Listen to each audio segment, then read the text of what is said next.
अस्सलाम वालेकुम के यूनियंस। उम्मीद करता हूँ आप तमाम लोग खैरियत से होंगे। आज की वीडियो तमाम के यू स्टूडेंट्स के लिए बहुत अहम है, क्योंकि के यू की 4 इयर्स एजुकेशन के दौरान तकरीबन सभी स्टूडेंट्स को कभी ना कभी इस जीवन फॉर्म की ज़रूरत पड़ ही जाती है और स्टूडेंट्स को उस वक्त काफ़ी परेशानी का सामना करना पड़ता है अगर वो इस फॉर्म को सही से ना समझ पाएँ या कुछ गलत सबमिट कर दें। तो इस वीडियो को ज़रूर कंप्लीट देखिएगा और अपने तमाम के यू फ्रेंड्स को ज़रूर शेयर कीजिएगा, क्योंकि मुझे उम्मीद है कि इस वीडियो को देखने के बाद उन्हें कभी भी इस फॉर्म को समझने में और इसका प्रोसेस करने में कोई मुश्किल पेश नहीं आएगी। अगर फिर भी कोई सवाल हो तो आप कंसर्न ऑफिसेस जाकर, डीन ऑफिसेस जहाँ से ये फॉर्म मिलते हैं, या सेमेस्टर सेल, वहाँ से पूछ सकते हैं, या कमेंट में मुझसे आप मैसेज करके पूछ सकते हैं अगर कोई चीज़ इस वीडियो देखने के बाद भी ना समझ आए, या मुझसे मेरे फेसबुक अकाउंट पर भी वॉइस मैसेज करके पूछ सकते हैं। ये मेरा फेसबुक अकाउंट है जो कि आपको इजीली सर्च ऑप्शन में फेसबुक पे मिल जाएगा। आप किसी भी टाइम मुझे कुछ भी सवाल पूछ सकते हैं। मेरी कोशिश होगी कि मैं अपने 10 साल के यू के ऑफिशियल एक्सपीरियंस के मुताबिक जो जो क्वेरीज मेरी नज़रों से गुजरी हैं, मैं आपको इस फॉर्म में वो तमाम चीज़ों से आगाह करूं ताकि आपको अपने के यू के एजुकेशनल प्रोसेस में कभी भी कोई प्रॉब्लम ना फेस करने को मिले। मेरे बहुत से स्टूडेंट्स ने फुली फंडेड स्कॉलरशिप्स के हवाले से भी मुझसे रिक्वेस्ट किया है, तो मैं बहुत जल्द वो वीडियो भी अपलोड करूंगा कि किस तरह फुली फंडेड स्कॉलरशिप्स पर अप्लाई किया जाता है और क्या क्या टेक्निकल टर्मिनोलॉजीज़ का ख्याल रखना पड़ता है और कौन कौन से डॉक्यूमेंट्स इंपॉर्टेंट होते हैं। तो मेरे इस चैनल को भी सब्सक्राइब कर लें ताकि वक्त पर आपको next video fully funded scholarships के हवाले से भी मिल सके। तो चलते हैं के यू के सबसे इम्पॉर्टेंट जीवन फॉर्म, इसकी डिटेल देखते हैं कि किस तरह ये फॉर्म क्या क्या हमारे काम आ सकता है। तो सबसे पहले बताते चलूँ कि ये इस फॉर्म का नाम है जीवन फॉर्म, और ये जीवन फॉर्म आपको मुख्तलिफ फैकल्टीज़ में के यू की मुख्तलिफ कलर्स में मिल जाएगा। मेरे ख्याल में जो मेजॉरिटी फैकल्टीज़ में कलर है वो ग्रीन कलर ही है, जबकि faculty of arts and social science में इसका कलर पिंक कलर का ये फॉर्म है। मगर जो फॉर्म के अंदर तमाम ऑप्शंस हैं वो तमाम फॉर्म्स में सेम दिए हुए। तो अब सबसे पहले ऑप्शन की तरफ चलते हैं, जो कि है सबसे पहला ऑप्शन है change of subject, major minor from the department of. For example मैंने सेलेक्ट किया है कि बॉटनी से आपको केमिस्ट्री में जाना है। अब मेजर चेंज का भी ऑप्शन होता है और माइनर चेंज का भी ऑप्शन होता है। मेजर चेंज के लिए क्या करना है और माइनर चेंज के लिए क्या करना है, सबसे पहले मैं आपको बताता हूँ कि माइनर चेंज के लिए आपको क्या करना होता है। फॉर एग्जाम्पल आपने फर्स्ट सेमेस्टर में जो आपको गिवन ऑप्शंस दिए हुए होते हैं सब्सिडरी के, लाइक इस तरीके से आपको प्रोस्पेक्टस में जब आपका किसी भी डिपार्टमेंट में एडमिशन हो जाता है, फॉर एग्जांपल आपका बॉटनी डिपार्टमेंट में एडमिशन हुआ और आपने अपने साइड सब्जेक्ट्स सेलेक्ट किए बायोस्टैटिस्टिक्स एंड केमिस्ट्री, और कुछ वजूहात की बिना पर आपको फर्स्ट सेमेस्टर गुजारने के बाद आप सेटिस्फाई नहीं हो पाए या आपका पेपर रुक गया और आपको समझ नहीं आ रही, तो आपके पास ऑप्शन होता है कि आप अपने माइनर सब्जेक्ट को चेंज कर सकें। तो आप फिर नेक्स्ट सेमेस्टर में इस जीवन फॉर्म के इस ऑप्शन को फिल करते हैं और चेंज ऑफ सब्जेक्ट माइनर पे टिक करते हैं, और फ्रॉम द डिपार्टमेंट ऑफ, ये मैंने मेजर के हवाले से लिख दिया था, बॉटनी से केमिस्ट्री, तो मैं मेजर के हवाले से भी आपको समझाता हूँ। मैंने आपको जैसे फॉर एग्जांपल आपको शिफ्ट करना है कि बायोस्टैटिस्टिक्स आपको माइनर अपना चेंज करना है, तो बायोकेमिस्ट्री आपने दूसरा ऑप्शन जो बायोस्टैटिस्टिक्स केमिस्ट्री के साथ है वो है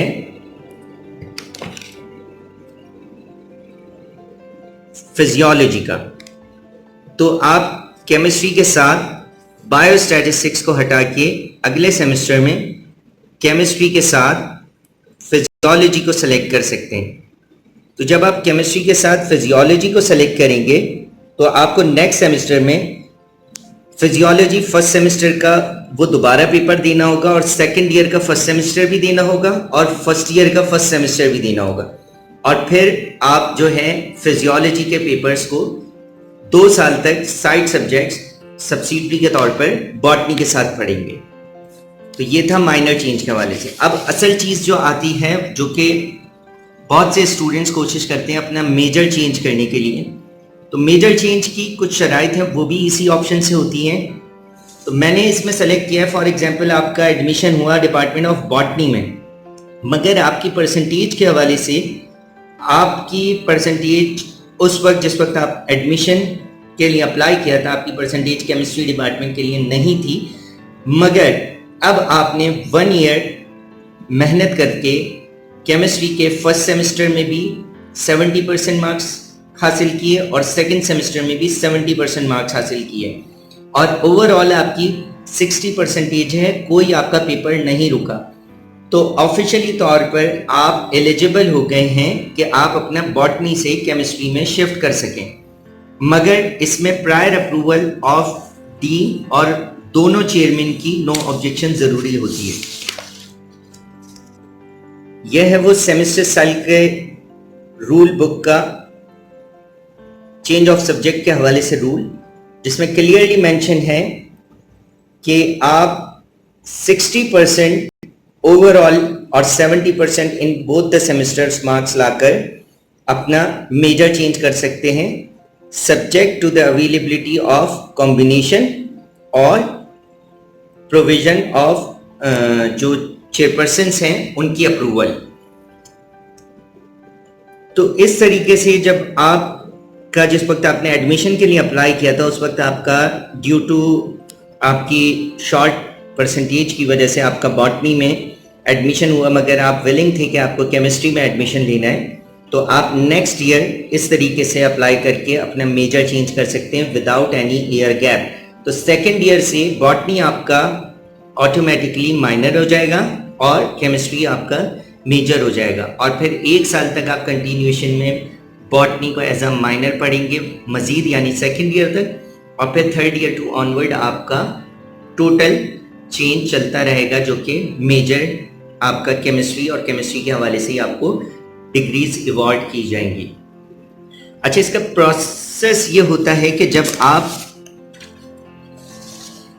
ये फिल करते हैं, फिल करने के बाद आप केमिस्ट्री और बॉटनी आपने मेंशन किया, कंडीशंस आपने तमाम कंप्लीट कर ली, फिर उसके बाद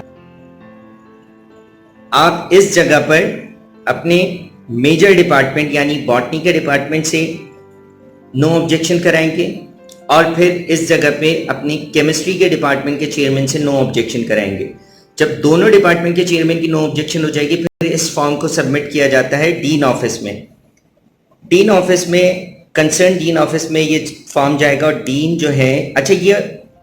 सब्जेक्ट चेंज का ऑप्शन जो है वो फैकल्टी ऑफ साइंस और फैकल्टी ऑफ आर्ट्स के लिए है स्पेसिफिकली।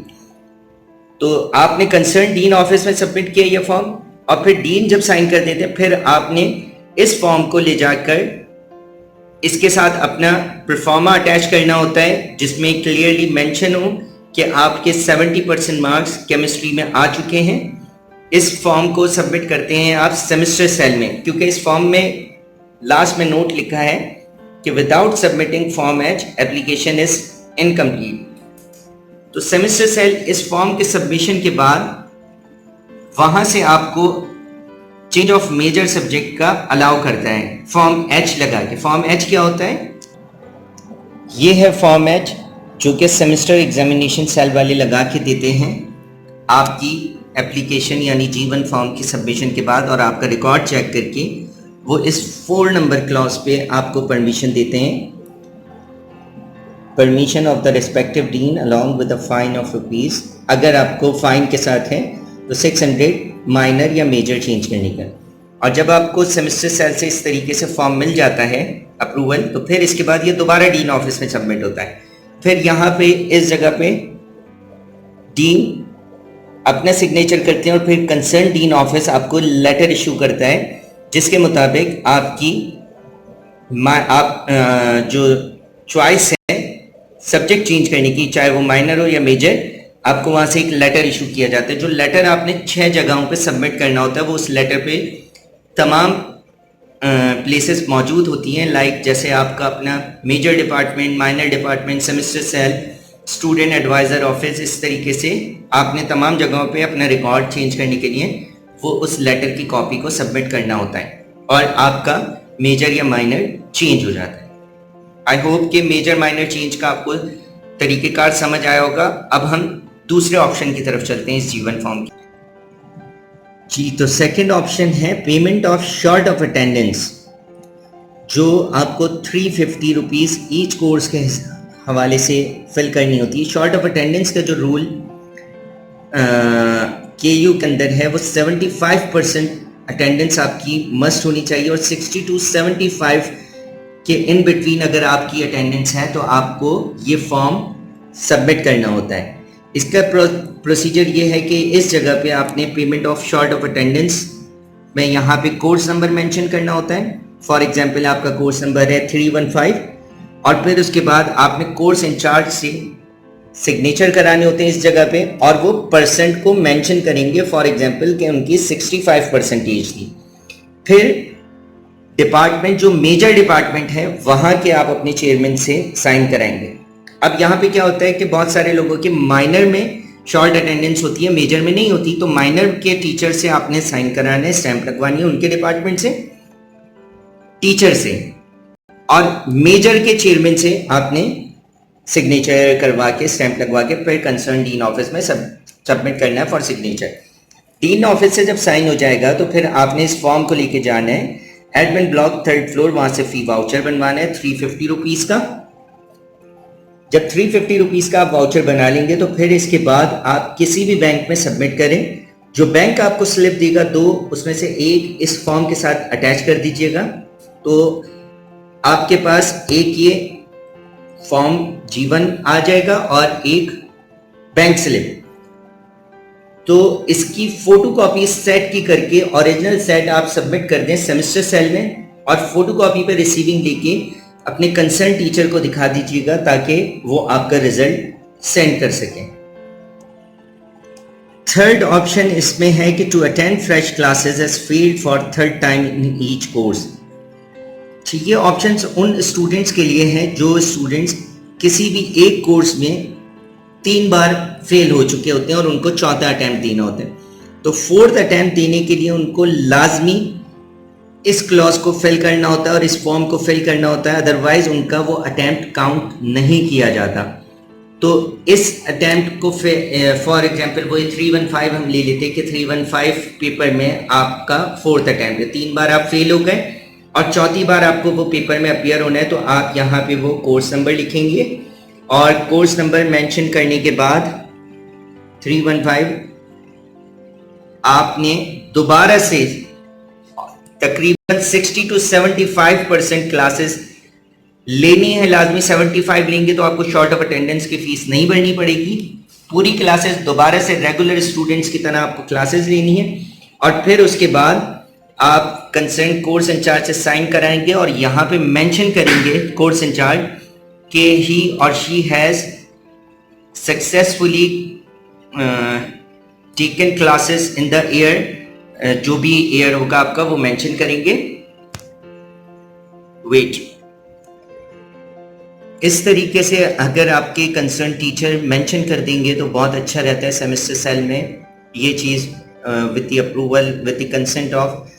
जो कि आपके टीचर हैं वो पहुंच जाती है, तो आपको आपका वो अटैम्प्ट जो कि फ्रेश क्लासेस आपने एज 3rd टाइम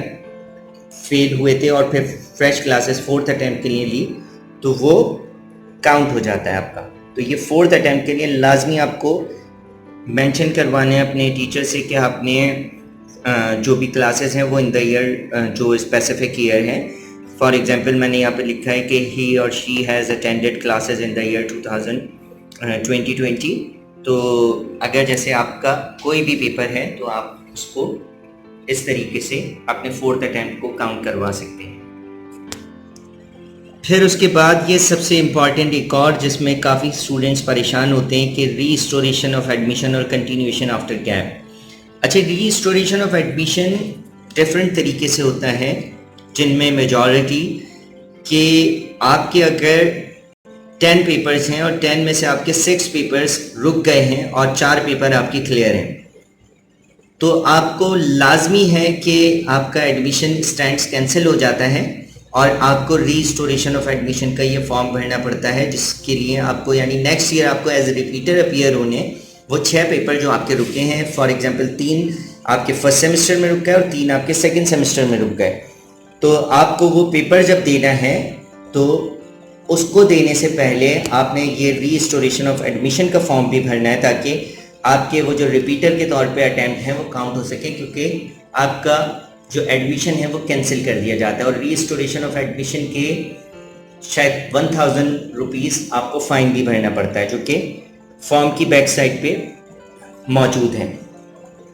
अच्छा, दूसरा रीस्टोरेशन ऑफ एडमिशन ऐसे होता है कि कुछ लोग यहाँ से शिफ्ट हो गए किसी भी मजबूरी की वजह से और उन्होंने अपना एडमिशन कैंसिल कर दिया, तो वो रीस्टोर के लिए परमिशन रिक्वेस्ट करते थे कि फॉर एग्जांपल कोई माइग्रेट कर गया यहाँ से, उनके फादर की जॉब वगैरह शिफ्ट हो गई और वो यहाँ से लाहौर शिफ्ट हो जाते हैं और फिर उसके बाद पता चलता है कि नहीं जी दोबारा कराची में ही आना है, वहीं स्टडीज़ करनी है, तो फिर वो कैंसिलेशन ऑफ एडमिशन को रीस्टोरेशन ऑफ एडमिशन के हवाले से रिक्वेस्ट करते हैं। तो वो रीस्टोरेशन ऑफ एडमिशन के सारे मामलात को फिर सेमेस्टर सेल देखता है और DRA ऑफिस देखता है और फिर आपको आपका एडमिशन रीस्टोर किया जाता है विद जो भी कंडीशंस होती हैं उनके साथ। उसके बाद कंटिन्यूएशन आफ्टर गैप, उसके बाद ये रीस्टोरेशन के बिल्कुल साथ ही ऑप्शन होते हैं कंटिन्यूएशन आफ्टर गैप का। कंटिन्यूएशन आफ्टर गैप की भी 2 कंडीशंस जो मेजॉरिटी होती है, एक तो ये होती है कि आप फॉर एग्जांपल आपके 80% क्लियर नहीं हुए, आपके 70% क्लियर हुए थे पेपर और आप सेकेंड ईयर में प्रमोट नहीं होते, तो आपका फर्स्ट सेमेस्टर जो होता है वो गैप हो जाता है और आप अपने जो फर्स्ट सेमेस्टर के फॉर एग्जांपल आपके 2 पेपर रुके थे और फर्स्ट ईयर सेकेंड सेमेस्टर में आपका 1 पेपर रुका था, यानी टोटल 8 में से आपके 5 पेपर्स क्लियर थे और आपका 1 पेपर सेकेंड सेमेस्टर में रुका और 2 पेपर फर्स्ट सेमेस्टर में रुके, तो आप फर्स्ट सेमेस्टर के वो 2 पेपर एज रिपीटर अपीयर होते हैं और वो 2 पेपर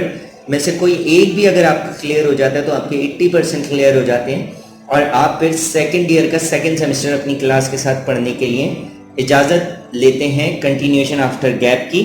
कि आपने 80% क्लियर कर लिए, इसके साथ एक एप्लीकेशन सबमिट करते हैं सेमेस्टर सेल में और प्रूफ अटैच करते हैं जो आपका रिजल्ट होता है, और फिर आपने सेमेस्टर सेल से रिक्वेस्ट करनी होती है कि आपको सेकेंड ईयर का सेकेंड सेमेस्टर अपनी क्लास के साथ पढ़ने की इजाज़त दी जाए, और वो ये कंटिन्यूएशन आफ्टर गैप का एक ये प्रोसीजर भी होता है। दूसरा ये होता है कि कुछ वजूहात की बिना पर आप सेमेस्टर गैप कर देते हैं, अपनी कोई भी फाइनेंशियल कंडीशन या किसी भी वजह से आप नहीं कंटिन्यू करते अपनी स्टडी, तो आपकी स्टडीज़ में गैप हो जाता है और फिर आप आके अपनी स्टडीज़ को वहीं से कंटिन्यू करना चाहते हैं, तब आप ये फॉर्म भरते हैं और कंटिन्यूएशन आफ्टर गैप आप करते हैं। अच्छा, इसका एक और बहुत अहम मकसद है जिसको बहुत से स्टूडेंट्स जो हैं वो मिस कर देते हैं। फॉर एग्जांपल्स बहुत सारी जो हमारी फीमेल स्टूडेंट्स हैं उनकी शादी के हवाले से वो अपनी स्टडीज़ को डिसकंटिन्यू कर देती हैं और अपनी जो भी पढ़ाई उन्होंने BSc पास या BSc ऑनर्स तक किया होता है तो वो वहीं पे उसको कैंसिल करके डिग्री ले लेती हैं। तो मैं उनको बल्कि तमाम स्टूडेंट्स जो कि मेल स्टूडेंट्स भी कुछ वजूहात की बिना पर BSc ऑनर्स या MSc पूरा कंप्लीट करने के बजाय ऑनर्स की या BSc पास की डिग्री लेके कैंसिल कर देते हैं और फिर उसके बाद वो कहीं और एडमिशन के लिए अप्लाई करते हैं, मगर वहाँ पे अनफॉर्चुनेटली कुछ वजूहात की बिना पर उनका भी एडमिशन नहीं हो पाता। तो उन दोनों के लिए सजेशंस ये है कि आप किसी भी वजह से अगर अपनी डिग्री को आप स्टॉप कर सकते हैं, और क्योंकि आपका एक इनरोलमेंट जो है वो 8 साल तक वैलिड रहता है, तो ऑनर्स 4 इयर्स का जो प्रोग्राम है उसका एक इनरोलमेंट टोटल 8 इयर्स तक आप लोगों का वैलिड है। तो बीच में आप स्टॉप करके अपनी जो भी काम है आप वो कर लीजिए, और अपने डिपार्टमेंट से अगर कोई जॉब का आपका है तो आप डिपार्टमेंट से एक लेटर बनवा सकते हैं कि आपने इतनी स्टडीज़ कंप्लीट की हुई हैं और आप इस ईयर के स्टूडेंट्स हैं। तो फॉर एग्जांपल आप फाइनल ईयर के स्टूडेंट हैं और आपने ऑनर्स तक कंप्लीट किया हुआ है, तो आप एक ऑनर्स लेटर बनवा लें अपने डिपार्टमेंट से कि आपने ऑनर्स तक की स्टडीज़ कंप्लीट कर दी और you are in final year. तो वो उस जगह पे आप दिखा सकते हैं, अगर जहाँ पे डिग्री की रिक्वायरमेंट नहीं है तो उस जगह पे आपके जॉब या पढ़ाई, क्योंकि पढ़ाई आप कभी भी कंटिन्यू कर सकते हैं, फिर आपको री एडमिशन बहुत ज़्यादा प्रॉब्लम्स हो जाती हैं। तो इस वजह से ये है कि आप वो गैप कर लें और फिर आप अपनी स्टडीज़ को कंटिन्यू कभी भी कहीं से भी कर सकते हैं, वहीं से जहाँ से आपने रोकी थी, कि क्योंकि वक्त कभी भी चेंज हो सकता है। तो मेरी सजेशन यही होती है स्टूडेंट्स को कि वो अपनी स्टडीज़ को कैंसिल ना करें, एडमिशन को कैंसिल ना करें, वो स्टॉप कर लें और फिर आकर किसी भी वक्त कंटिन्यूएशन आफ्टर गैप के इस ऑप्शन को यूज़ करते हुए कंटिन्यू कर सकते हैं। अब इसके बाद ऑप्शन है नंबर 6 पे री इनरोलमेंट का। तो जैसे मैंने आपको बताया कि एक इनरोलमेंट 8 इयर्स तक वैलिड रहता है। मैं आपको उसकी कुछ डिटेल्स बता दूं कि 4 साल जो प्रोग्राम है आपका मास्टर्स का, वो 4 साल तो आपके वो हो गए, 2 साल आपको खुद ही एक्सटेंडेबल होता है वो विदाउट एनी फॉर्म सबमिशन। तो 4 और 2 6 साल हो गए। 6 साल के बाद आपने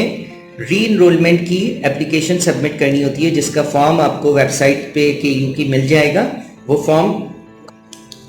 फॉर्म ये री इनरोलमेंट का ये फॉर्म होता है जिसमें आप अपनी डिटेल्स मेंशन करते हैं और फिर री इनरोलमेंट की रिक्वेस्ट सेमेस्टर सेल में सबमिट करते हैं। ये फॉर्म आपको KU की वेबसाइट पे डाउनलोडेबल फॉर्म्स में अवेलेबल है, मिल जाएगा, या सेमेस्टर सेल से आप ले सकते हैं। 1 साल की आपको मज़ीद री इनरोलमेंट कर दी जाती है। फिर उसके बाद फर्दर आपने अगर इन केस आपके वो पेपर फिर भी क्लियर ना हुए तो फिर आपको एक और चांस दिया जाता है, एक्सटेंशन ऑफ री इनरोलमेंट, यानी जो आपने री इनरोलमेंट कराया उसकी फर्दर 1 साल की एक्सटेंशन भी कर दी जाती है। तो इस तरीके से टोटल मिला के 8 इयर्स आपके एक इनरोलमेंट के होते हैं, जो कि आपको ऑफिशियली दिए जाते हैं। इस 8 इयर्स में आपने अपनी 4 साल एजुकेशन को लाजमी कंप्लीट करना होता है डिग्री ऑब्टेन करने के लिए। उसके बाद आपको ये नंबर 7 पे स्पेशल कंडेंस क्लासेस का ऑप्शन दिख रहा होगा। ये कंडेंस क्लासेस भी ये 3rd टाइम अटैम्प्ट में जो लोग फेल हो जाते हैं और वो फिर 4th अटैम्प्ट को जो है अपना कंडेंस क्लासेस के थ्रू देना चाहते हैं, लाइक उनके पास टाइम नहीं होता है और वो सिर्फ एक पेपर के हवाले से उनको कंडेंस क्लासेस की इजाज़त मिलती है। और मेजॉरिटी ऑफ स्टूडेंट्स जो हैं वो फॉर एग्जांपल किसी वजूहात की बिना पर वो रेगुलर स्टूडेंट्स के साथ नहीं दे सकते और वो पूरी फ्रेश क्लासेस नहीं ले सकते, जो कि हमने ऊपर ये 3rd अटेम्प्ट में बताया था फ्रेश क्लासेस का। तो वो कंडेंस क्लासेस का भी उनके पास ऑप्शन होता है। तो वो कंडेंस क्लासेस, मगर अब ये पहले फाइन था 5000 था, अब शायद 10,000 कर दिया गया है। तो इसकी डिटेल फर्दर आप सेमेस्टर सेल से ले सकते हैं और फिर वो कंडेंस क्लासेस लेकर अपना पेपर देते हैं।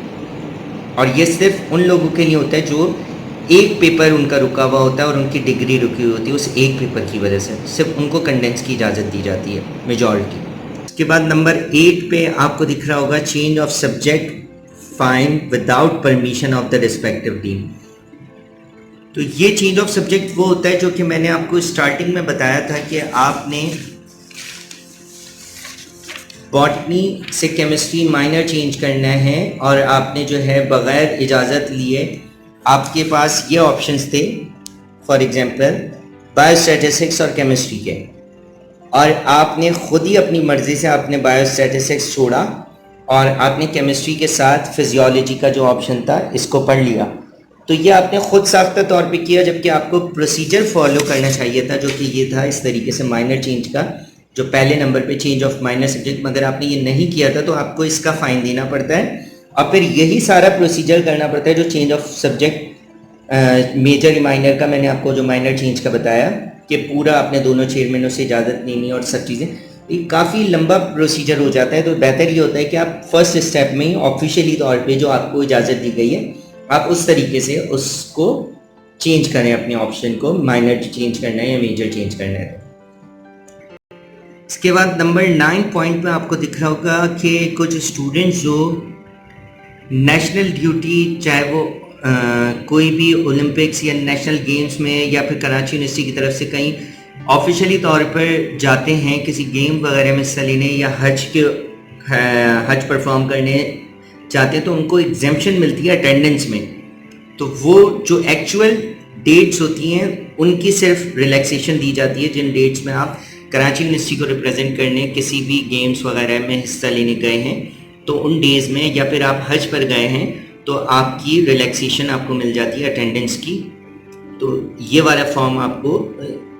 जीवन फॉर्म में इस क्लॉज को फिल करके सेमेस्टर सेल में उसके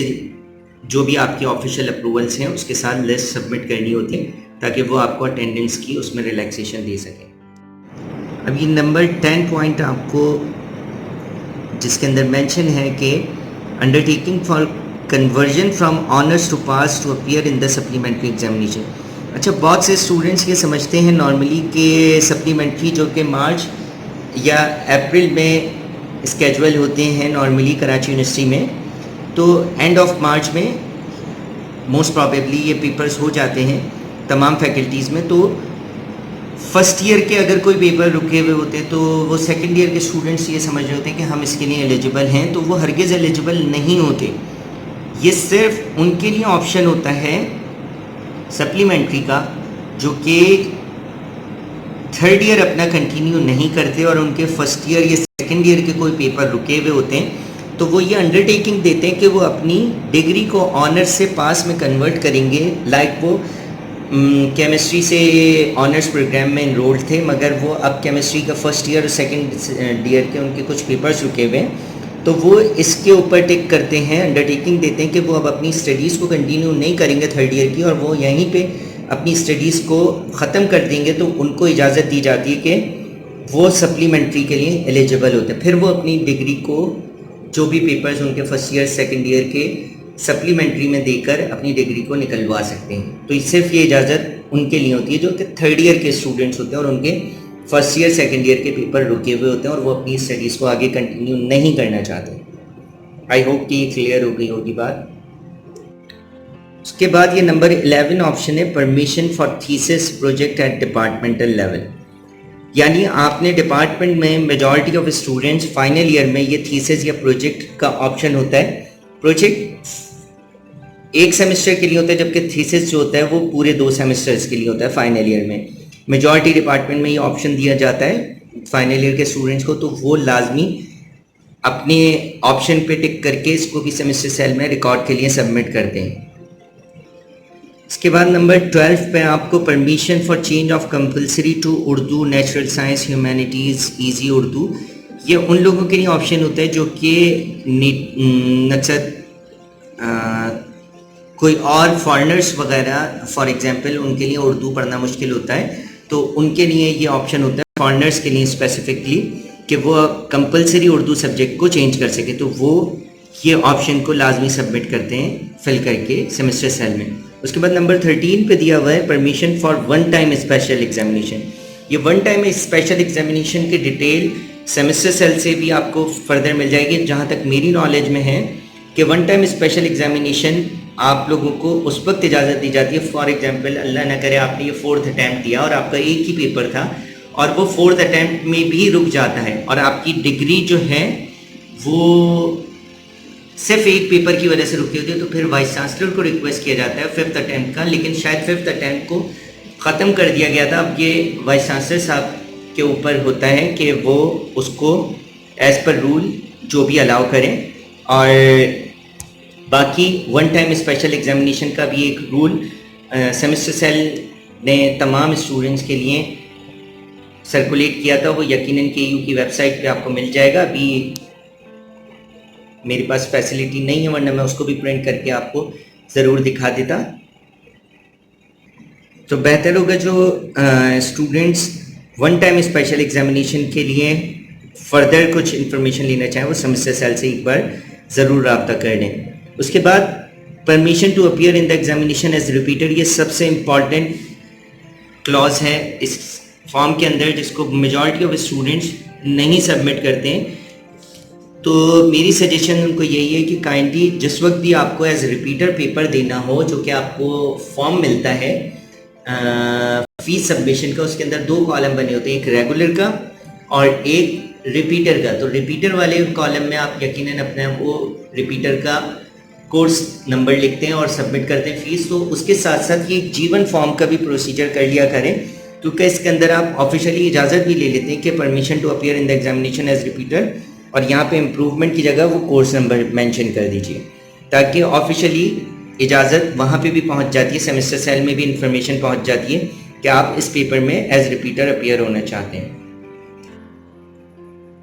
अब नंबर 15 और 16 पे जो क्लॉजेज मौजूद हैं, cancellation of attended course number, जो भी आपने कोर्स दिया था एज इम्प्रूवमेंट। अच्छा, ये इम्प्रूवमेंट की यहाँ पे एक बात बताता चलूँ कि बहुत सारे लोगों में कन्फ्यूजन है कि इम्प्रूवमेंट वो देना चाहते हैं। ये इम्प्रूवमेंट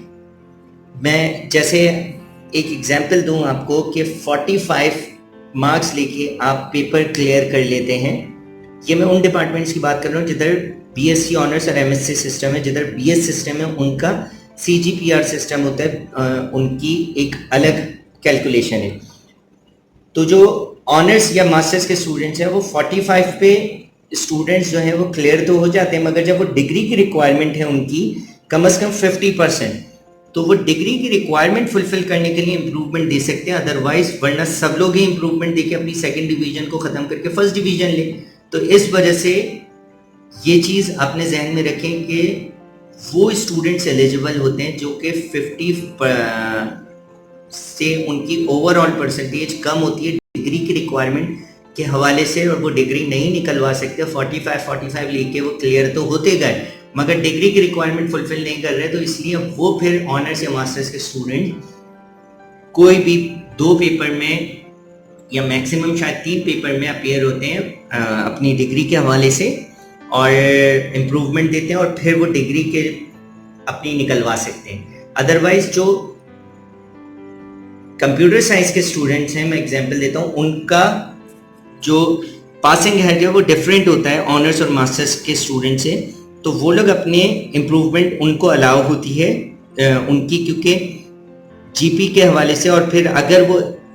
इन केस उस अटेम्प्ट में भी उनके डिज़ायर मार्क्स नहीं आते तो वो इम्प्रूवमेंट वाले मार्क्स को अपना जो भी कोर्सेज वो सेलेक्ट करते हैं उसको वो कैंसिल करते हैं। इसलिए ये ऑप्शन दिया 15 के कैंसिलेशन ऑफ अटेंडेड कोर्स जो इम्प्रूवमेंट के तौर पर उन्होंने दिया था, और फिर उसी के साथ वो 16 क्लॉज भी भरते हैं कि अपने प्रीवियस मार्क्स जो उन्होंने इम्प्रूवमेंट कोर्स दिया था उसमें जो प्रीवियस मार्क्स थे उसी को रीस्टोर कर दिया जाए, क्योंकि उनके डिज़ायर मार्क्स नहीं आए होते। तो ये 15-16 उनको सबमिट करना होता है। उसके बाद बस आखिर में जैसे ये कुछ क्लॉज हैं 17, 18, 19, 20 के नेम आपका लिस्ट में जो सीट लिस्ट आती है ऑफिशियली सेमेस्टर सेल से, उसमें अगर मिसिंग होता है तो आप सबमिट करते हैं, या परफॉर्मा आपको रिपीटर के तौर पे जो आपने पेपर दिया था वो आपको अगर परफॉर्मा नहीं मिला होता तो वो आप, या रेगुलर सेमेस्टर का परफॉर्मा नहीं मिला होता तो एप्लीकेशन सबमिट कर दें, या करेक्शन आपकी कोई मार्कशीट वगैरह में कुछ अगर आपको फील होता है कि मार्क्स आपके कुछ थे और आपके लिखे हुए कुछ हैं, तो आप करेक्शन इन मार्क्स परफॉर्मा या मार्कशीट में अगर या नाम की स्पेलिंग वगैरह कुछ या सीट नंबर, तो आप वो रिक्वेस्ट करते हैं। और एनी अदर परमिशन में डिफरेंट फर्दर जो भी आपको नहीं समझ आ रहा होता है, इनमें मौजूद नहीं होते और आपके केस डिफरेंट होता है, तो आपको एनी अदर परमिशन में स्पेसिफाई करके अपने चेयरमैन की परमिशन से विद डीन सिग्नेचर आप वो सबमिट कर दें। तो आपकी उस क्वेरी को semester cell as per rule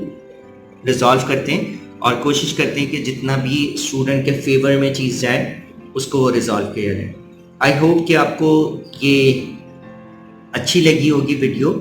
क्योंकि मैंने कोशिश की कि तमाम चीज़ों को बहुत आसान अल्फाज में समझा सकूं, और कुछ चीज़ें शायद अगर आपको नहीं समझ आई तो आप दोबारा से इस वीडियो को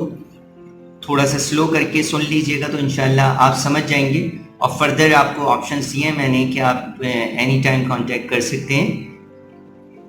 तो thank you so much and wait for the video. जो नेक्स्ट वीडियो में स्कॉलरशिप अपडेट्स के हवाले से अपलोड करूँगा, तो चैनल सब्सक्राइब करना नहीं भूलिएगा ताकि फुली फंडेड स्कॉलरशिप्स के हवाले से भी वीडियो आपको बहुत जल्द मौसूल हो जाए। थैंक यू सो मच, अपना ख्याल रखिएगा। अल्लाह हाफ़िज़।